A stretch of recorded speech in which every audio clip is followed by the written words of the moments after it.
My sister gave her 10-year-old diuretics to win a crown. She'll be fine. But she collapsed on stage. Now I'm dragging her to court. My sister fed her 10-year-old 800 calories a day, then gave her diuretics. I just wanted her to win. Now I'm suing for custody. My sister has always been into beauty pageants. Our mother forced her to compete from a young age. And because she was inherently attractive, she would win almost every time. However, she became pregnant at the age of 18 and her body never regained its former attractiveness, according to her remarks. So she had to stop. Unfortunately, this meant it was left to her daughter to carry on the legacy. From the moment her daughter could walk, she was forced to wear heels that were too big for her, and clothes that dangled on the floor. She was 4 years old, dressed in a corset, and sat precisely upright, hands neatly folded on her lap. Just like Queen Victoria. It was disturbing to witness. My sister's husband divorced her when their kid was 5 years old because she entered her in a beauty competition while he was away on business. He returned to see his wife scolding her for finishing second. Unfortunately, she ended up lying and was taken into custody. Now I understand what you are thinking. Why didn't I just help? That's a wonderful question. One that may be answered by saying, I worked abroad and had no idea how extensive it was. I feel bad about it, and I only found out recently, when my niece was 10 years old. She had won a qualifying pageant and was entered into a larger competition with all of the loveliest females. Apparently, my sister trained her for this pageant more rigorously than ever before. She fed her less than 800 calories per day, which was especially bad because my niece was at a developmental stage where she desperately needed nourishment. She made her work out in full-on sauna suits like, hello, the girl is 10 years old, and put her on a slew of vitamins that Daniel Johnson, Mr. Live Forever, couldn't match. According to what I know now, my niece would faint out and fall on her knees, begging for her training to cease. But my sister would simply point to the treadmill. I only found out what was going on when my sister phoned me. I heard the treadmill running and a loud thump in the background, but I assumed it was simply her being in the gym. My sister informed me that she had fantastic news. I hadn't been back in the country in approximately 2 years, so she wanted me back on this particular date since she was throwing a party. I later discovered that the purpose of this gathering was to celebrate my niece's victory in the pageant. I rushed to get the leave granted, and made my way downstairs. However, when I arrived at the airport after my 16-hour travel, I was met by her ex-husband, with whom I had never spoken before. Sorry, but what? Why was he here instead of my sister? I asked him, but he simply said I needed to see it for myself. He then escorted me to his car, and I wondered whether I'd end up on some black market film of a kidnapping. It turned out that wasn't the case. But I kinda wish it was because the truth was far worse. He drove me to the hospital, and when we stepped into a room, I saw my 10-year-old niece, her face like a skeleton with skin, her under eyes dark purple, and her fingers as slender as a thread. She was in critical condition and hooked up to IVs. I dashed over to check on her, and when I returned to my sister's ex, I noticed he was truly crying. This 6 feet 5 inches stoic man is crying. I wasn't sure what to do, so I just awkwardly consoled him for what must have been half an hour before he managed to express what had happened. He'd been out of the country for the past 2 months on a business trip, while my sister prepared my niece for that idiotic pageant while lying to him. On top of all the sauna suits and starvation diets I've already stated, 3 days before the event, my sister cut my niece's food intake completely, leaving her with only water. Her goal was to ensure that every rib showed. I repeat, every rib. If that wasn't awful enough, a few hours before the pageant, my sister gave my niece a dose of potent diuretics. For those who don't know, diuretics drain your body of water, and are so effective at doing so that one recognized side effect is sudden death from a heart attack. And she gave a handful of them, which is exactly what you would expect. When my niece stepped onto the stage, the dazzling lights overpowered her. Her body lost the strength to support her, and her heart practically stopped. She collapsed on the stage in her heels and ended up tumbling off it and hitting the ground 3 feet below. She also fell squarely on her neck, but miraculously, it was only sprained, and doctors think there should be no long-term harm. Regardless, my niece literally had a heart attack on stage. And where was my sister when it happened? No one knows. She didn't show up when the ambulance was called, she wasn't at the hospital, and she hasn't even been there. The only reason her ex found out was because my sister, aka my niece's emergency contact, did not answer after 25 calls, so the hospital notified my niece's father, who took the first flight home. I am currently at my niece's hospital bed. She appears to be doing okay, but I have informed my entire family of what happened and we are all hunting for my sister. And when we locate her, God will help her. Daniel paced behind me, his footsteps producing a regular pattern on the linoleum floor. I grasped her little hand, feeling bones that shouldn't be visible through paper-thin skin, while the monitors kept their steady rhythm. We both knew Vanessa had given our niece enough diuretics to kill an adult, but we never discussed it. My phone buzzed with an unknown number. I almost ignored it. But something compelled me to respond as the nurse changed the IV lines. The text made my blood run cold. "Vanessa, how is my baby?" Of course, she'd use a burner phone. The nurse smiled at me, remarking on how dedicated our family was for staying at the child's bedside for so long. I pushed myself to nod and grin back, like everything was normal while my sister's text burned on my screen. My fingers trembled as I replied. "Where are you?" She nearly died. The door opened just as I pushed send, and a woman in professional dress entered with a clipboard and a badge that said, Child Protective Services. She had heard my outburst from the corridor, and her brows furrowed as she peered between Daniel and me. "I need to ask some questions about the child's care," she said, looking at my hot cheeks and shaky hands. "Starting with why you seem so emotionally unstable around this vulnerable patient." Daniel came forward to explain, but she put up her hand, her gaze fixed on me, the one who had been screaming in a children's hospital ward. The next hour became a cautious ballet of half-truths, as I described my employment abroad, my little contact with my niece, and my amazement at discovering the severity of the situation. The CPS worker took notes. Each true answer about not understanding what had happened seemed to confirm a narrative I could see growing in her mind. Vanessa was an overburdened single mother, and I was an absent aunt, suddenly attempting to intervene in a crisis. A knock stopped our conversation, and the hospital chaplain arrived, holding a clear plastic bag containing a little pageant dress and accessories. He required a family member to sign for the pageant's personal items, but his demeanor became disturbed as he examined his papers. "I'm sorry, but only Vanessa Donson is listed as authorized to receive these items," he replied with sorrow. "Unless you have legal documentation showing guardianship." Daniel clenched his jaw. We both knew he could falsify Vanessa's signature. He'd seen it on custody forms before, but doing so in front of CPS would undermine our confidence. The pageant dress hung in its bag, the sequins catching the fluorescent lights, evidence we couldn't touch. My phone buzzed again, and it was the neighbor who lived next to Vanessa's house. There was activity inside and someone was obviously present. My pulse was racing. This could be our chance to find her, get answers, and gather evidence of what she had done to her daughter. But the monitors beeped quicker, and the nurse came in.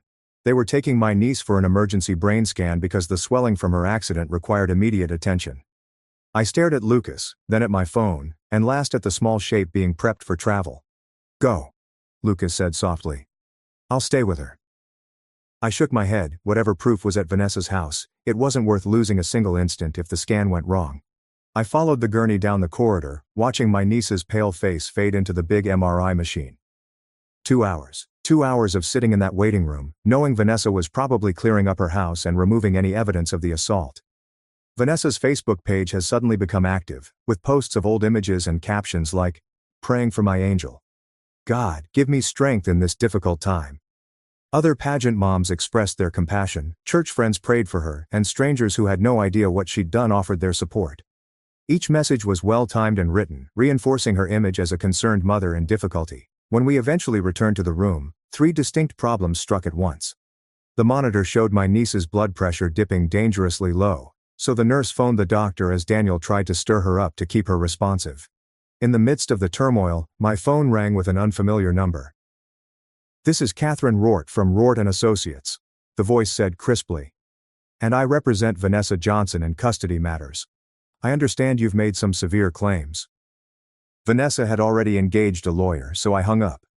Before I could digest this, another official entered the room, this time with a different badge and the same clipboard. Child Protective Services had returned for a formal interview. The woman's queries became increasingly specific, focused on my relationship with my niece, my absence from her life, and my emotional instability, as observed by hospital staff. Every honest response I provided seemed to dig a bigger hole.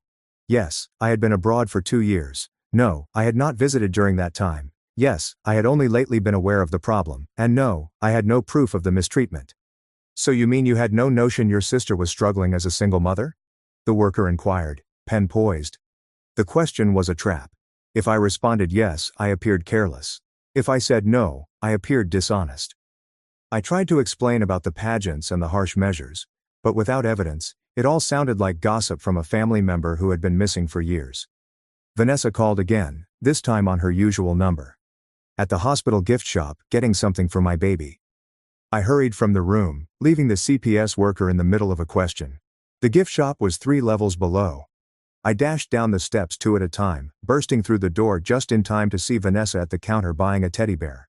When she heard me, she turned around and her countenance changed from calm to true, evident panic. Her respiration increased, and her hands shook. She dropped the bear and held her chest, hyperventilating. "Please," she gasped at the security guard who was browsing close by. "She's been following and threatening me. I just wanted to buy something for my daughter." The guard stepped between us, his hand moving to his radio as other shoppers looked. Vanessa's panic attack appeared to be genuine, and it most likely was. When cornered, she had a knack for inducing genuine distress. "Ma'am, I need you to step back," the guard stated sternly. I attempted to explain, but Vanessa's tears got louder.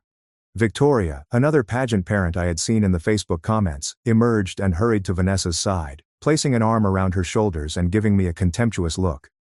"Haven't you done enough?" Victoria snapped. "This poor woman is going through hell and you're stalking her." The security guard was now calling for backup, so I had no choice but to flee, walking backwards and seeing Vanessa lean into Victoria's hug. The play was perfect. The concerned friend, the upset mother, and the aggressive relative causing a fuss. My phone rang as I approached the stairway. "Mom, what's going on?" "Vanessa just called me in tears," she demanded without prelude. "She claims you're suffering another breakdown like when your father died. She's concerned about you, sweetie." "We all are." The words impacted like physical blows, causing another breakdown similar to when Dad died. Vanessa had been sowing seeds, reminding everyone of my grief-driven conduct from 2 years ago, when I argued Dad's death was not natural and that someone had to be blamed. I was wrong then, obsessed by loss and searching for answers that did not exist. "Mom, she is lying. She almost called her daughter if she gave her—" "Stop." Mom's voice sounded stern. "I understand you're unhappy over your niece's injury, but accusing your sister of attempting to harm her own child. This is exactly what happened previously. You need assistance." The call went dead. I stood in the stairway, understanding how completely Vanessa had planned for this. Every move I made would be viewed through the lens she'd crafted as the unstable aunt, absent for years, reappearing during a family crisis and leveling crazy charges. Back in the room, Daniel was arguing on the phone with someone, I believe it was his ex-wife, about his missing work and choosing her family turmoil above their own children. He hung up the phone, looking despondent. "She says if I don't come home by tomorrow, she's filing for separation," he quietly replied. "Says she won't have our kids exposed to this chaos." The CPS official had left a card, and there would be follow-up interviews and investigations that would center on the family dynamics, my absence and abrupt reappearance, and Vanessa's past as a dedicated single mother who had raised her kid alone while working numerous jobs to pay for pageants. My phone rang with a notification. The local news had covered the story. Not the abuse, but the sad pageant accident and the family feud at the hospital. Someone had filmed me chasing Vanessa to the gift shop, and the footage showed exactly what Vanessa wanted to see. An angry lady pursuing a grieving mother. My niece's condition remained constant as night passed, and Daniel left to rescue his marriage, promising to return in the morning. I sat alone in the chair beside her bed, monitoring the monitors and clutching her hand, aware that every minute I stayed here meant Vanessa had another minute to strengthen her position. The pageant photographer's bag remained in the corner, where Daniel had brought it from the venue. Inside, barely visible through the clear plastic, was a memory card photo from before the show. Evidence of what my niece looked like in those final moments before her collapse, but I couldn't touch it. Breaking the chain of custody would render any evidence inadmissible, giving Vanessa's lawyer ammunition. The aunt who tampered with evidence was so eager to establish her theory that she would jeopardize an inquiry. A message from an unknown number. "You should check the Prayers for Pageant Princess page." I did. The Facebook group had exploded with activity, and the video of me at the gift store had been uploaded hundreds of times. Comments flooded in, calling for restraining orders, banning me from the hospital, and protecting that poor mother from her crazy sister. I recognized names in my neighbors' remarks, individuals I'd known for years who all supported the grieving mother over the missing aunt who had arrived yelling accusations. Vanessa had won the round. But as I looked at my niece's face, the bruises barely visible behind the hospital gown, and the IV pumping nutrients into a severely malnourished body, I realized I couldn't give up. Tomorrow would bring fresh fights. Vanessa, as the custodial parent, would be the only one who could authorize updates to the school's emergency contact forms, and the insurance company would have questions about extended care decisions. Every mechanism designed to keep children safe would become a weapon in her hands. But tonight, I just held my niece's hand and uttered promises I wasn't sure I could keep. She was secure now. This would never happen again. And I'd figure out how to prove what her mother had done. The monitors beeped regularly in the dark, counting down the seconds before Vanessa's next move. The morning brought an unexpected guest. Vanessa's new boyfriend waited at the doorway, flowers in hand, his expression changing from concern to uncertainty as he noticed me alone with my niece.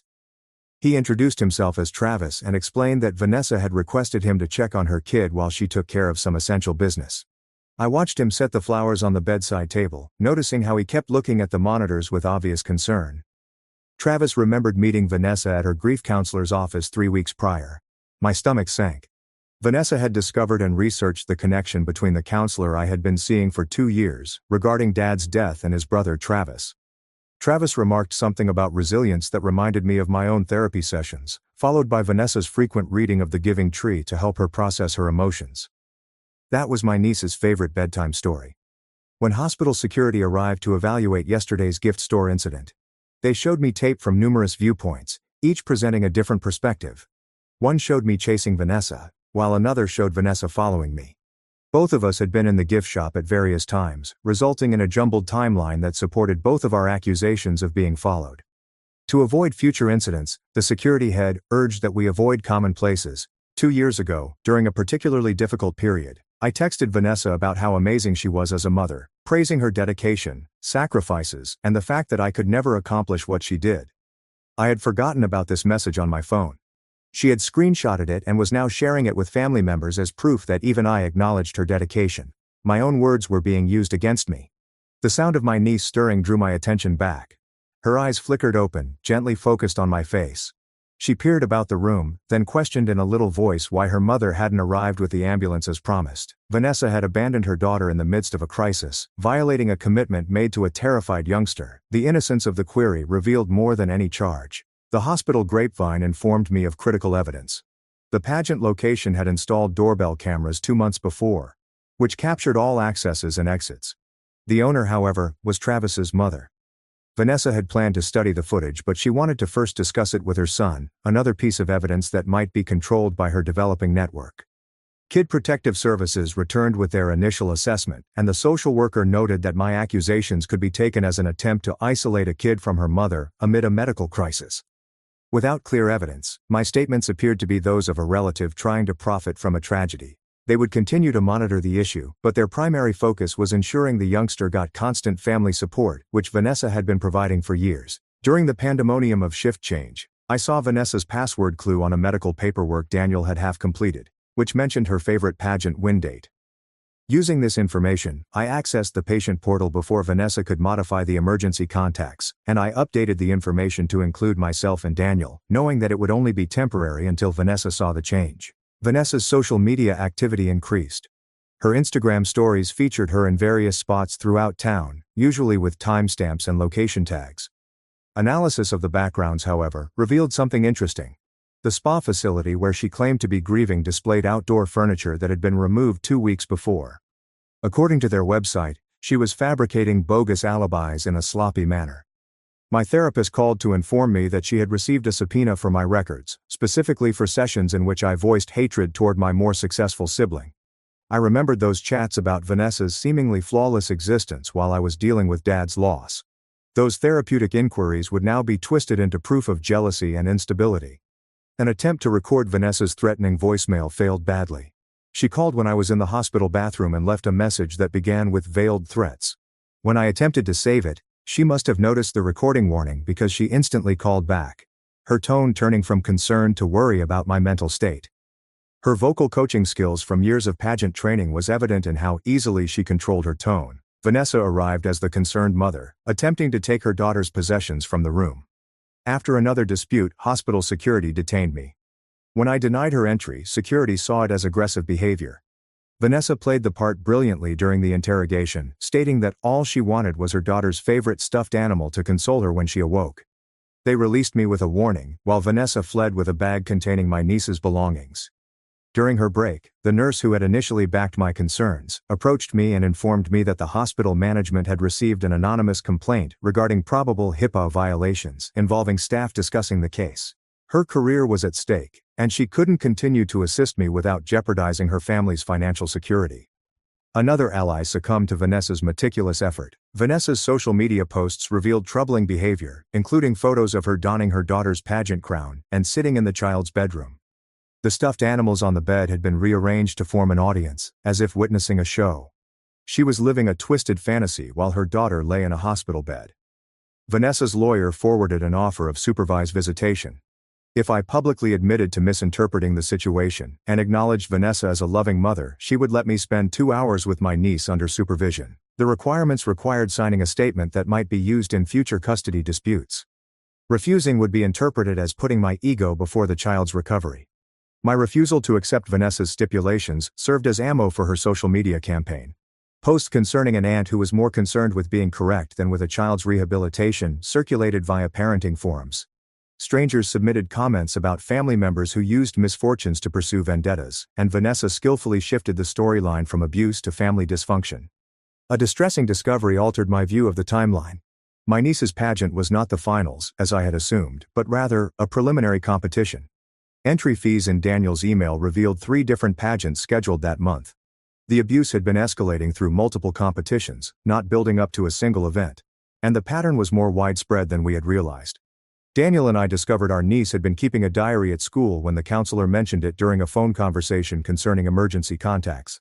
The diary was locked in her school locker and could include evidence of the abuse. Neither of us had the legal ability to retrieve it without Vanessa's permission or a court order. What I believed was evidence of forced exercise turned out to be more complicated. A video on Vanessa's cloud storage showed my niece begging to practice more and strive harder to make her mother proud. The terrible tape portrayed a youngster so desperate for praise that she was complicit in her own torture, making it nearly impossible to submit as evidence without it being used against us. My mother contacted me crying, stating that she could not stand the possibility of losing her only grandson after losing her husband the previous year. She suspected something had happened, but she couldn't risk taking sides. As a result of her neutrality, I lost valuable family support, while Vanessa remained the concerned daughter. Desperation drove me to document Vanessa's support network. I photographed people entering and leaving their workplaces, noted their schedules, and identified their vulnerabilities. The ethical line I'd sworn never to cross began to blur as I sought leverage against those enabling Vanessa's manipulation. Vanessa's lawyer sat 3 tables away, working on her laptop, and a fortuitous encounter at a coffee shop appeared to be providential. I sought a potential client for custody counsel, creating a story about an unstable cousin attempting to take my child. The lawyer's guidance highlighted techniques Vanessa might use, information I memorized while keeping my cover. In a shared cloud storage for pageant photos, deleted films of training sessions were discovered amid thousands of images, revealing unmistakable patterns of abuse, mounting punishment, and my niece's deteriorating condition. The information revealed that they were taken over several months, indicating systematic abuse rather than a single incident. When Vanessa's ex-boyfriend came, he claimed Vanessa owed him thousands of dollars for pageant expenses he had financed and produced receipts and bank records to back it up.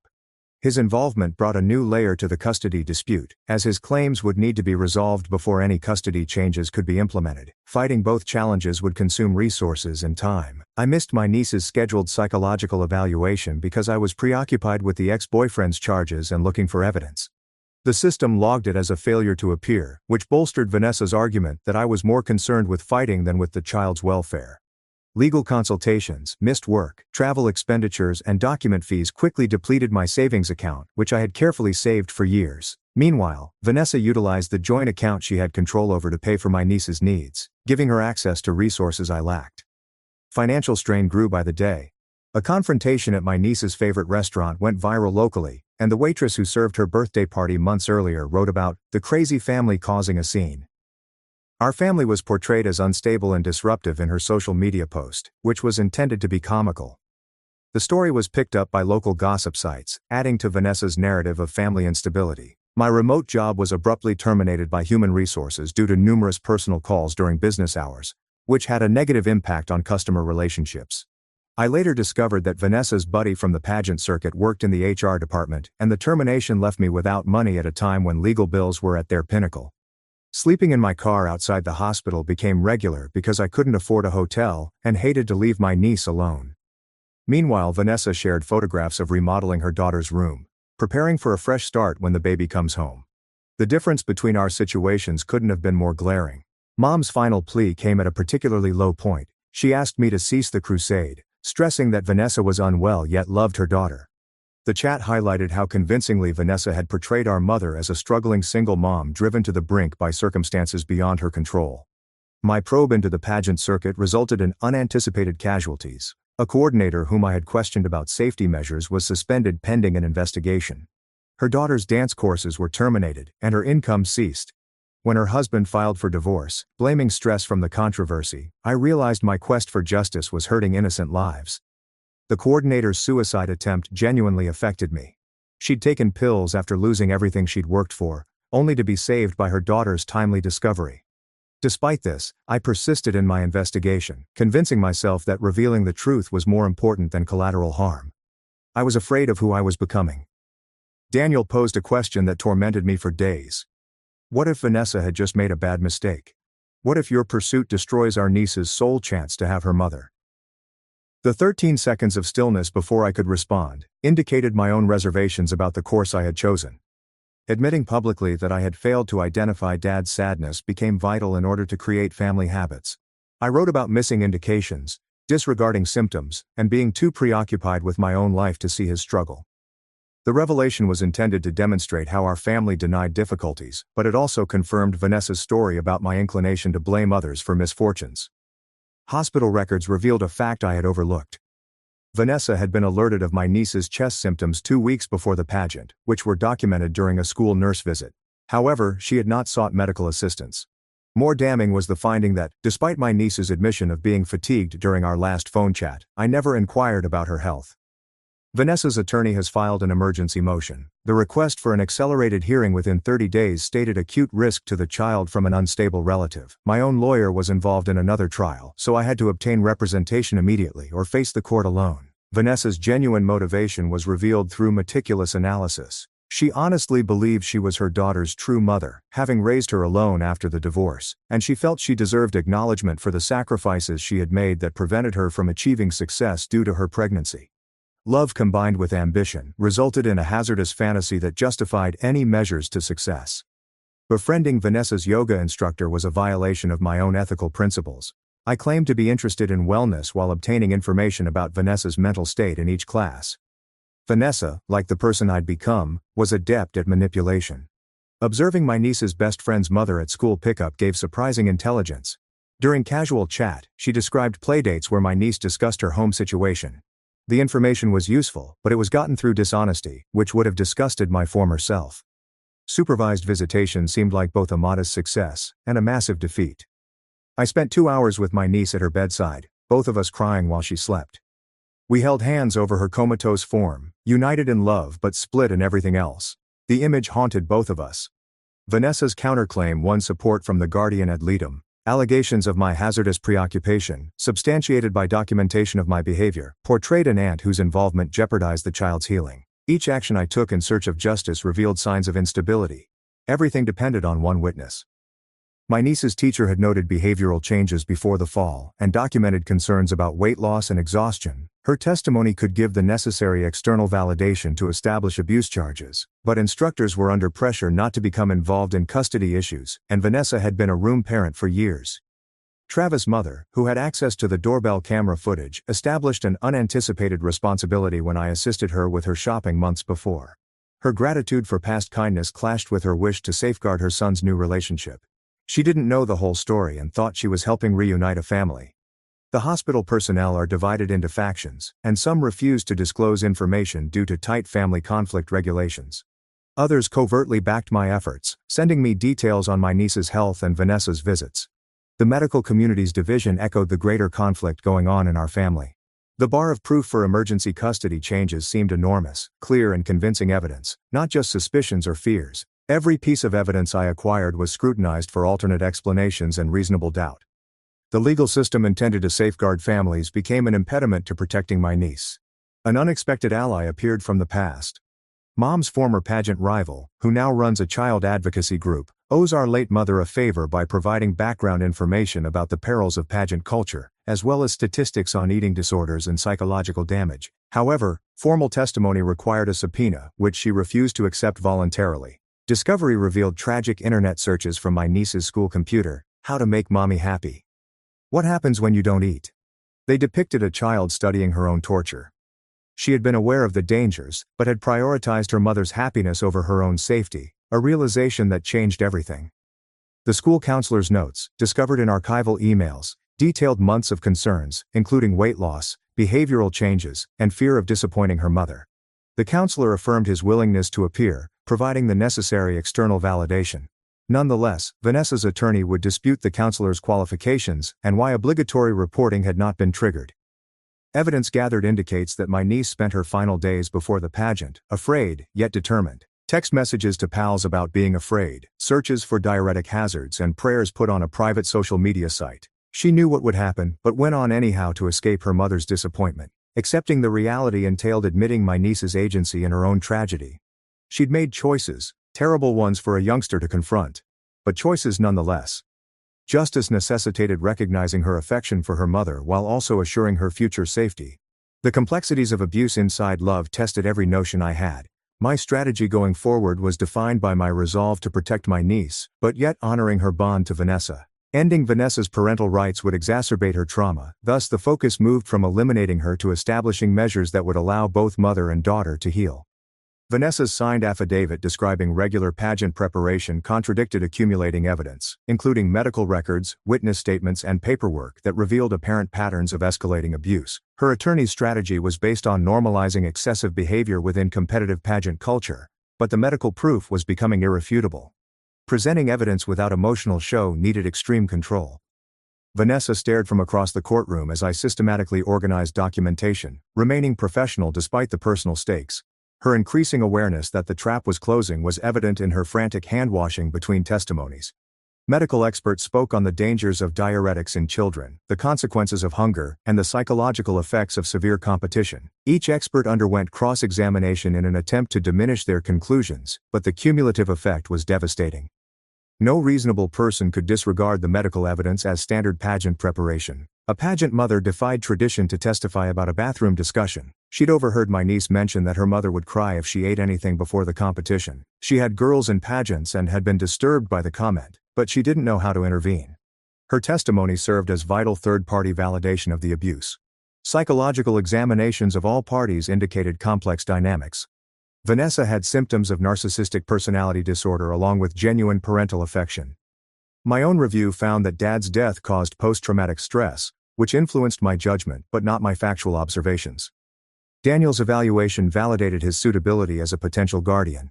The erased films, corroborated by Daniel's tech-savvy brother, showed Vanessa forcing my niece to exercise despite her obvious fatigue. The visual evidence was difficult to see, but it could not be dismissed as misunderstanding or exaggeration because of the timestamps, which showed that the pattern lasted months. Evidence established endangerment, indicating Vanessa's genuine idea that she was assisting her daughter in succeeding. Vanessa's illusion that beauty pageants were her daughter's only path to opportunity mirrored her own lost goals. Love-based abuse remained abuse, but knowing the cause muddled views about punishment versus treatment. Vanessa's breakdown during evidence demonstrated the extent of her delusion.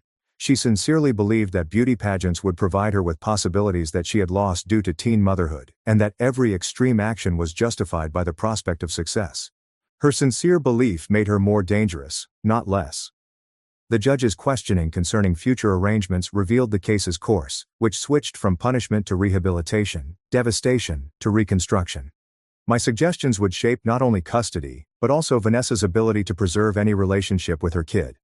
Everyone, including Vanessa, was startled that I recommended required therapy and supervised visits over termination of rights. My niece wanted her mother to be alive and recovering, not destroyed and missing. The child's psychological well-being requires hope for eventual reunification in safe surroundings. Daniel was granted temporary custody, and I was authorized to serve as his guardian during his work travel. This arrangement offered stability while still allowing him to pursue his career with flexibility. Vanessa's visitation would be contingent on completing court-mandated therapy and meeting certain behavioral benchmarks. The extended family's disagreement echoed greater societal issues in identifying abuse. Some had noticed signals but remained silent, choosing family harmony over child safety, while others professed genuine shock after believing Vanessa's public persona. The divide produced long-term rifts that would take years to mend. Beginning trauma therapy while helping my niece heal involved balancing various roles.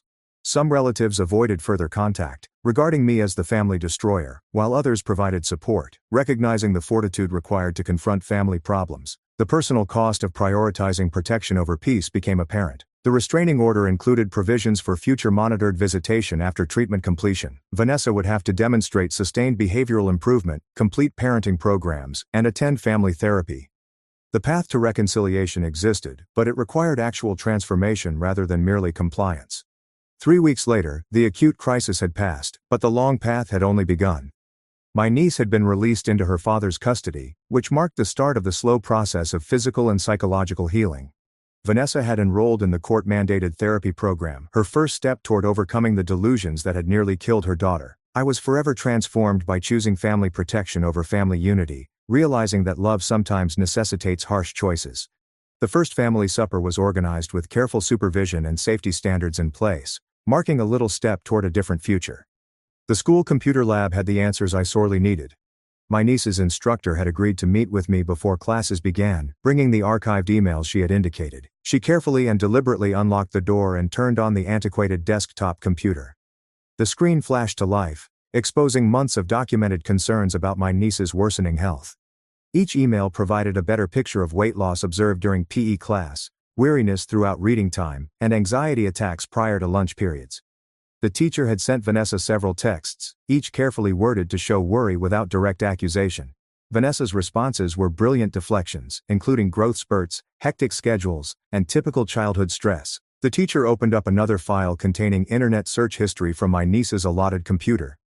The searches made my stomach turn. Questions regarding calories and water, how long a person can go without eating, and what happens when the heart stops. A 10-year-old investigating her own impending death in an attempt to comprehend what her mother was doing to her. My phone vibrated with an urgent message from Daniel. Travis's mother claimed that the doorbell camera footage from the pageant venue was corrupted due to a power surge, but the time was too convenient. Another piece of evidence lost to Vanessa's growing power. The custody hearing was just days away.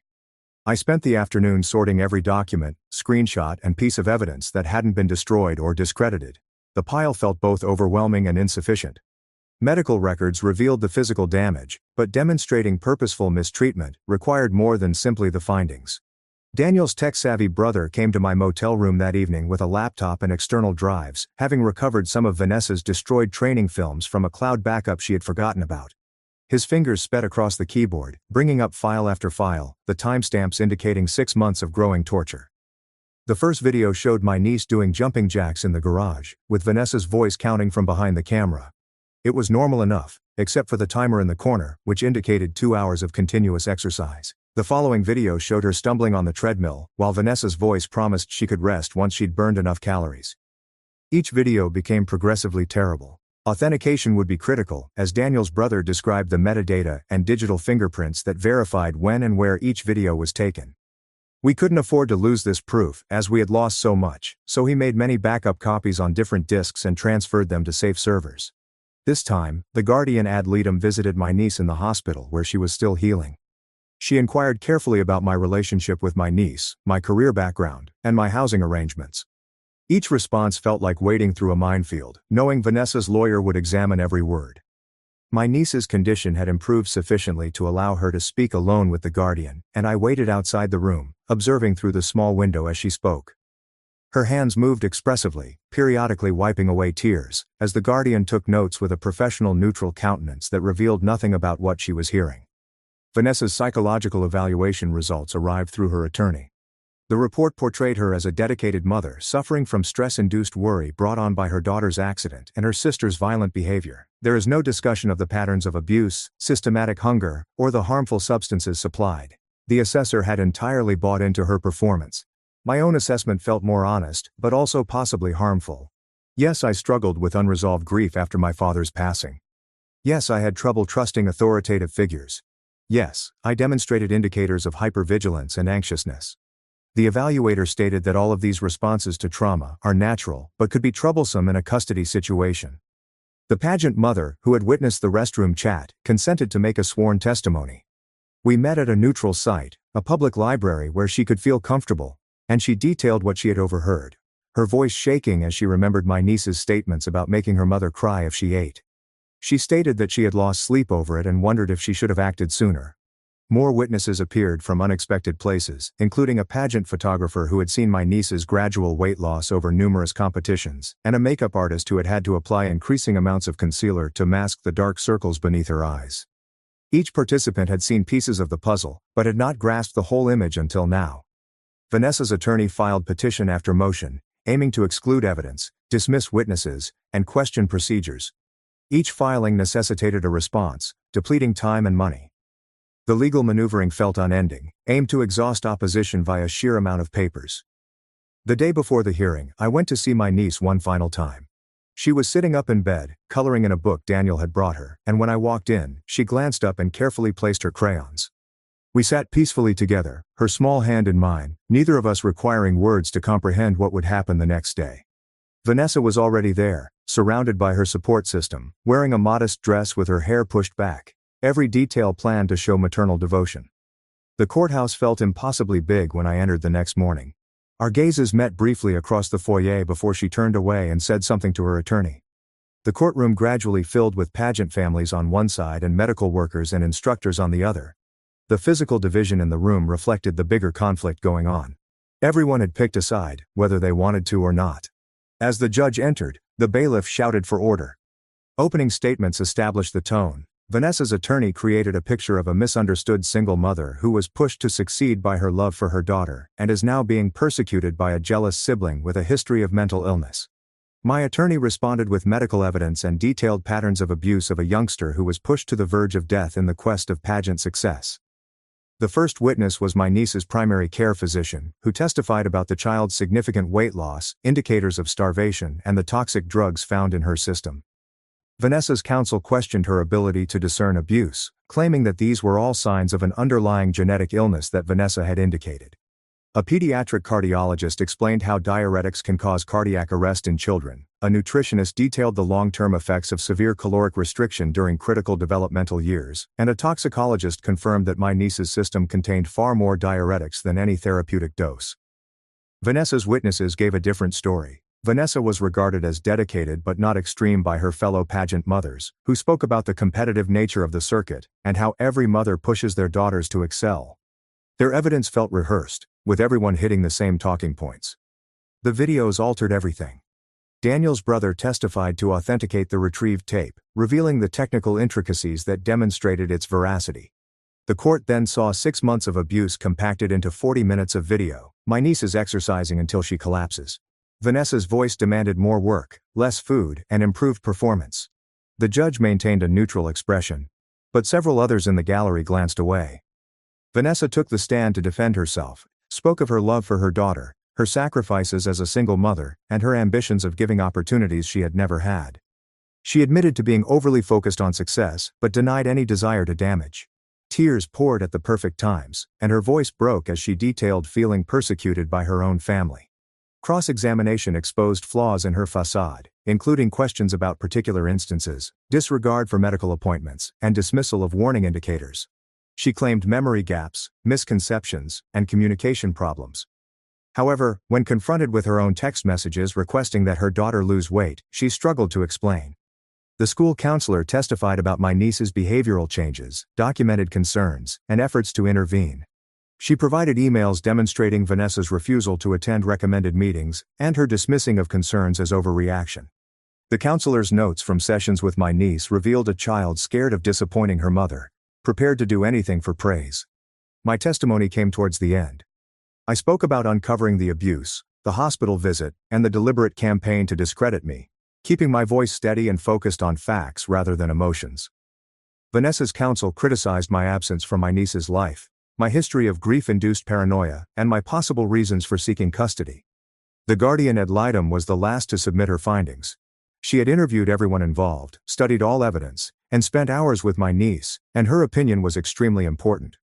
She discussed the intricate dynamics at work, as well as how true love between mother and daughter was distorted into something negative. The need for intervention to protect the kid while preserving familial ties whenever possible. The concluding arguments brought everything full circle. Vanessa's attorney made one final attempt to recast abuse as mistaken love, portraying me as the actual threat to family stability. My attorney painstakingly examined the facts, including the pattern of growing assault and the medical testimony that could not be explained away. He implored the judge to see beyond the act to the truth underlying. The judge retired to evaluate the evidence. Those waiting hours seemed forever. Vanessa sat with her supporters, periodically dabbing her eyes, as I sat with Daniel, both of us knowing that whatever occurred next would forever change our family. My niece remained at the hospital, shielded from the courtroom drama yet important to all that occurred there. When the judge returned, the courtroom became hushed. He spoke carefully about the evidence provided, the trustworthiness of the witnesses, and the significance of medical testimony. He recognized Vanessa's love for her daughter, but it had gotten warped into something frightening. The pattern of abuse was obvious, growing, and potentially fatal if sustained. Daniel was granted temporary custody with the proviso that I serve as backup guardian during his work travel. Vanessa's parental rights were not terminated, but severely restricted. She would have no unsupervised contact until she completed lengthy rehabilitation and parenting training, and regular examinations would evaluate whether or not expanded visitation was safe. Vanessa would be responsible for medical bills related to the abuse, though collection seemed unlikely given her financial situation, and child support arrangements would be revisited once she had completed treatment and demonstrated stable employment. The pageant earnings held in trust would be transferred to Daniel for my niece's future needs.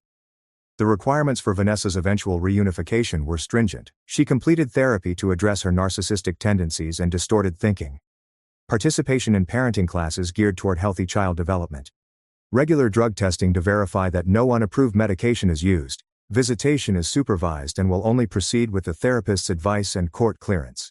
The judge addressed the larger family dynamics and recommended family therapy for all parties. Once Vanessa made progress in individual treatment, he underlined that the ultimate aim was healing and, if possible, safe reunification, not permanent separation. But my niece's safety would always come first, before family unity. Vanessa's reaction was muted. There was no dramatic outburst or collapse. Instead, she sat as her attorney muttered explanations, her expression alternating between incredulity, rage, anguish, and what appeared to be relief. For the first time in months, she appeared weary rather than poised. Lucas signed paperwork while I grabbed copies of the court orders. Vanessa went with her attorney, her followers trailing behind uncertainly. Some appeared relieved that the truth had finally been revealed, while others remained persuaded she had been unfairly prosecuted. The pageant community would be divided for years. Back at the hospital, we informed my niece, who listened calmly as Daniel explained the changes in simple terms. She would live with her father, see me on a regular basis, and see her mother again when it was safe. Her questions were heartbreakingly simple. Will her mother be fine? Can she still dance? Would anyone be angry with her? The medical team devised discharge plans that included physical treatment to regain strength, nutritional counseling to create good eating habits, and psychological help to process the trauma. The path to recovery would be long. But she was young and resilient, and the doctors promised us that with appropriate care, she may recover. My niece's belongings had to be moved from Vanessa's house, and we arrived with a sheriff's deputy to find the rooms exactly as Vanessa had left them. Pageant trophies lined the shelves, competition dresses hung in order of color, and training schedules taped to the mirror. A shrine to ambition that had nearly killed a child. We originally packed only the essentials: clothes, school materials, and favorite toys. The pageant stuff would stay until my niece was old enough to make her own decisions. Some items were placed in storage, including photo albums, baby books, and memories of happier times that may one day be relevant again. Daniel's house needed to be adjusted for a full-time child. We spent days preparing her room, trying to make it feel like a home rather than a temporary shelter.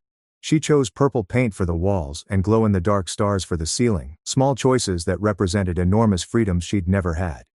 The first week was difficult, with night terrors disrupting sleep, mealtimes causing anxiety, and simple decisions overwhelming her.